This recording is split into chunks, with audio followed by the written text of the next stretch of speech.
Estamos de volta para falar sobre o mártir da Inconfidência Mineira, Joaquim José da Silva Xavier, Tiradentes, que dá nome ao palácio, sede da Assembleia Legislativa.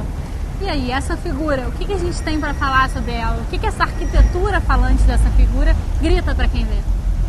Bom, a princípio de conversa, né, a gente já falou no começo do programa que aqui, exatamente nesse terreno, esteve a Cadeia Velha, né, que é um prédio que ficou aqui de meados do século XVII até 1922, quando foi derrubado.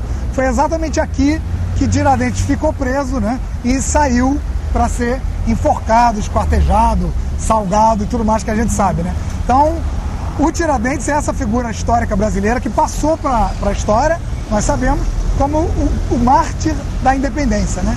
Então, ele é a própria liberdade, né? Ele próprio é o atributo da liberdade. E uma coisa legal de falar aqui, já que a gente está falando em assunto bastante iconografia e iconologia, né? É essa maneira que o artista resolveu representá-lo, que é uma maneira que remete, né? Não tem dúvida que remete ao próprio mártir religioso, né? Da religiosidade católica, né? Que é Jesus Cristo. A gente enxerga essa figura e até confunde com a representação de Jesus Cristo. Confunde, não foi por acaso, ele foi representado como Jesus Cristo, justamente para passar essa ideia do mártir da nação, né?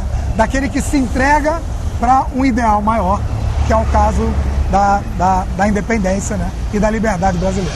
Não é à toa que o artista resolveu representá-lo barbudo, quando existem documentos que dizem que, na verdade, ele não tinha barba. Exato, existem fortes indícios que dizem que ele não era imberbe, mas ele vivia se barbeando, né? Então consta que ele não teria tido essa barba no momento de estar vestido daquela maneira. Então é só mais um reforço, né? A barba seria um atributo do Cristo, né? E uma outra coisa marcante nessa figura é justamente o olhar do Tiradentes, na forma como ele foi representado.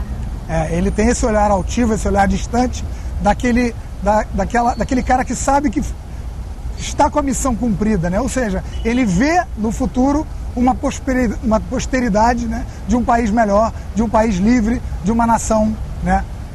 Independente. Como logo depois se consolidou a independência brasileira 20 anos após a morte dele.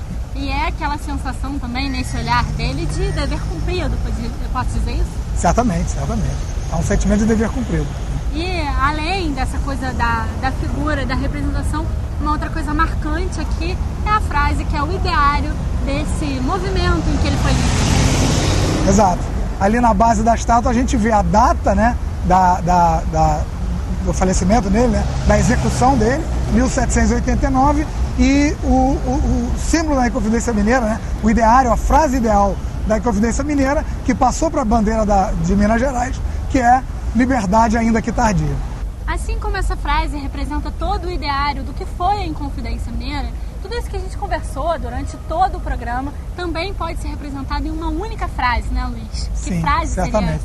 É uma frase muito bonita que eu retirei do livro do centenário da Câmara, né, do prédio da Câmara dos Deputados, esse prédio que a gente está falando, que ela resume o projeto arquitetônico dessa fachada. A frase diz assim: a independência e a república dariam ao Brasil o poder de governar-se por suas próprias leis, para que na lei se apoiem a autoridade e a liberdade, e à sombra da lei se desenvolvam a agricultura, o comércio, a aviação e a indústria, para que sob a proteção do direito, que é a força e a verdade, e sob a égide da paz, que é o trabalho e a prosperidade, se estabeleçam em bases sólidas a ordem e o progresso.